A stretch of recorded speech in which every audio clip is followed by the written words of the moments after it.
Kumusta kayong lahat mga taga-subaybay? Mayroon lang akong ibabahaging kwento sa inyo na kapulutan ng aral kung inyo pong gugustuhin. Isa po itong totoong kwento po sa aking kumpare. Kasalukuyang sa ano po siya nagtrabaho sa Batangas. Di lang po ako magbanggit ng mga lugar para po sa mapag-ingatan po natin ang mga tao na nababanggit. Mga kaibigan, alam ba ninyo ang mga batas? Di ba ang dami naman sinasabi na tungkol po ito mga kaibigan sa ang aking kumpare ay pinagpasapasahan ng mga ospital sa galing pong Batangas, biruin ninyo. Di ko pa po natanong kung ilang ospital ang tumanggi. Mayroon pang isa na hiningian ng 1 million. Mayroon bang ganon? Di ba bawal yan? Nanawagan po ako sa ating mga leader. Di ba ang sabi nyo, bawal po tumanggi ang mga ospital na yan sa mga pasyente, lalo na kung emergency. Sa mga kaibigan, sa totoo lang, ang aking kumpare ay kumpleto po ng benepisyo. May PhilHealth, may ICSS yan. Nasaan na? Bakit natatakot sila na hindi tanggapin? Nanghingi pa ng 1 million yung isa. Nako, ako po, wala pa man akong karapatan na magkutya sa inyo, maghusga. Kayo po ang may sabi niyan.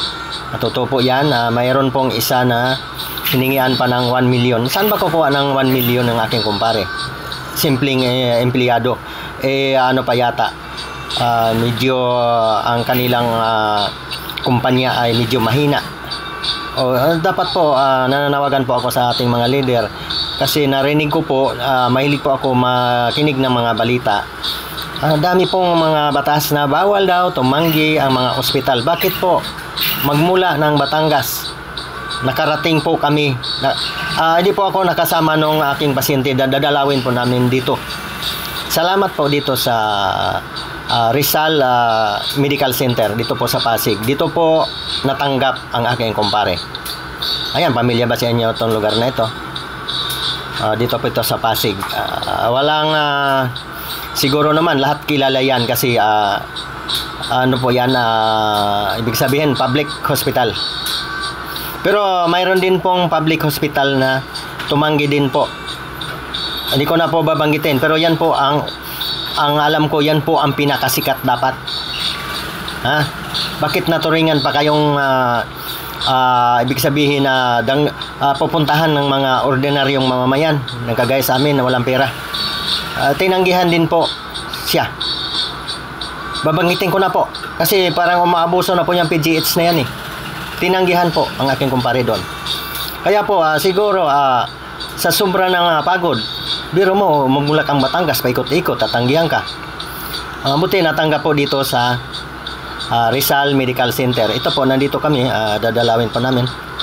Ito po yung kanyang anak. Ganito po ang bantay dito lang sa labas. Kasi di man pwede na sabay-sabay na isa lang ang bantay sa pasyente doon sa loob. Yun po, gusto ko lang pong mapaliwanag. Ibig sabihin, ang aking kumpare, member ng PhilHealth. Babanggitin natin yung PhilHealth kasi baka dahil di na pinunduhan yata ngayon, baka dumami ang ating mga mahihirap na mamamayan na hindi na lang magpa-hospital, hindi na lang titiisin na lang ang naramdamang sakit. Kasi kagaya nga nito, member ka ng PhilHealth, kaltas ng kaltas.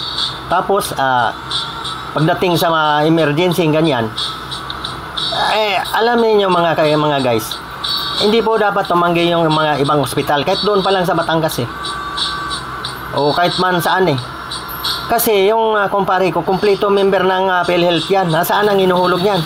Nasaan ang inuhulog namin? Yun po ang masakit ngayon. Hindi po pwedeng gawing dahilan ng PhilHealth na pabayaan na nila ang mga member kasi sinabi wala silang pondo ngayon. ay alam po ninyo mga guys, makikibalita po kayo, ang dami pong pera ang PhilHealth. Bilyon. Kaya po hindi po sila binigyan ng pundo ngayon na 2025. Kaya sana po mabago na po ang ganyang kalakaran. Sana alam niyo mga kaibigan, yung mga ospital, ano bang sinasabi? Ano bang kayong mga doktor, ano bang sinusumpaan ninyo sa inyong tungkulin bago kayo mag-graduate? Nag-board exam pa kayo. Ano ba? Tutulong ba kayo sa buhay o tatanggihan ninyo yung tao na gustong mabuhay? Yun po ang malaking katanungan, kasi yun po ang nangyari sa aking kumpare. May kasunod po tayong mga video mga kaibigan, at doon po natin makikita kung gaano ba talaga kahirap ang magiging mahirap, lalo na kung tatanggihan ka sa mga ospital kung saan-saan ka makarating. At ang masakit po sa lahat, malalaman po natin sa susunod na video kung naka-recover ba ang aking kumpare. Sana po mabago na po yung ganyang Ang maganda lang na proyekto itong sa Malasakit Center. Alam niyo mga kaibigan, sa pagdating ng pagpili ng mga leader, piliin po natin ang yung nakikita na natin na may nagawa na. Itong alam niyo itong PhilHealth talagang parang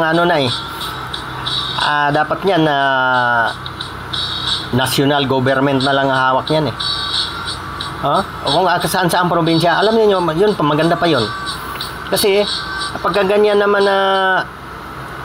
timo, ang dami pa lang nilang pera, pero yung mga member, kami member, ang kumpare ko member, ang dami nang kinaltas. Tapos pagdating pala sa ganyong emergency, hindi pa po alam kung magkano ang kakaltasin ng PhilHealth. Yan po ang malaking kontrobersya ngayon, pinag-uusapan na tanggapan. Sana po malalaman naman natin yan kung anong mangyayari. Kaya babantayan po natin mga kaibigan. Kung kayo po tinatanggihan ng mga ospital, pwede po kayong magreklamo. Ako naghahanda pa lang ako kung anong magagawa kong aksyon dahil sa ginawa nila. Bawal po tumanggi sa pasyente. Sige, hindi magtagal ang ating video. Sana po makakuha kayo ng aral palagi. May ang una nating video kasi yung paano pumunta rito. Pero ngayon, iba naman po ito.